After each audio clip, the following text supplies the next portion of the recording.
యువ షూటర్ మను Bhaker hat trick medal పై గురిపెట్టింది. నిన్న తాను పాల్గొన్న మూడో ఈవెంట్లో అయిన 25 మీటర్ల పిస్టల్ క్వాలిఫికేషన్ లో 590 పాయింట్లతో రెండో స్థానంలో నిలిచింది. ఇప్పటికే ఒకే ఒలింపిక్స్ లో 2 పతకాలు ఖాతాలో వేసుకున్న తొలి భారత అథ్లెట్ గా చరిత్రకెక్కిన ఈ 22 ఏళ్ల యువ షూటర్ ఆ ఘనతను మరింత ఎత్తుకు తీసుకువెళ్లాలనుకుంటోంది. ఇవాళ జరిగే ఫైనల్ తను ఇదే ప్రదర్శన కనబరిస్తే స్వర్ణమో రజతమో ఖాయం కానుంది. అదే జరిగితే హ్యాట్రిక్ మెడల్స్తో భారత ఒలింపిక్ చరిత్రలో సరికొత్త రికార్డు నెలకొల్పినట్టు అవుతుంది.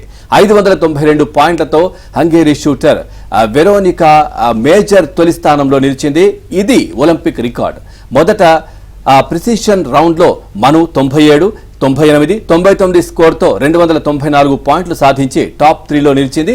ఆ తర్వాత ర్యాపిడ్లో తొలి సిరీస్లలో ఏకంగా 100 స్కోర్ చేయగా అనంతరం 98తో 296 పాయింట్లు దక్కించుకుని ద్వితీయ స్థానంలో నిలిచింది. మరోవైపు తెలంగాణ షూటర్ ఈషా సింగ్ పేలవ ఆట తీరుతో 581 పాయింట్లతో 18వ స్థానంలో ఇంటిముఖం పట్టింది.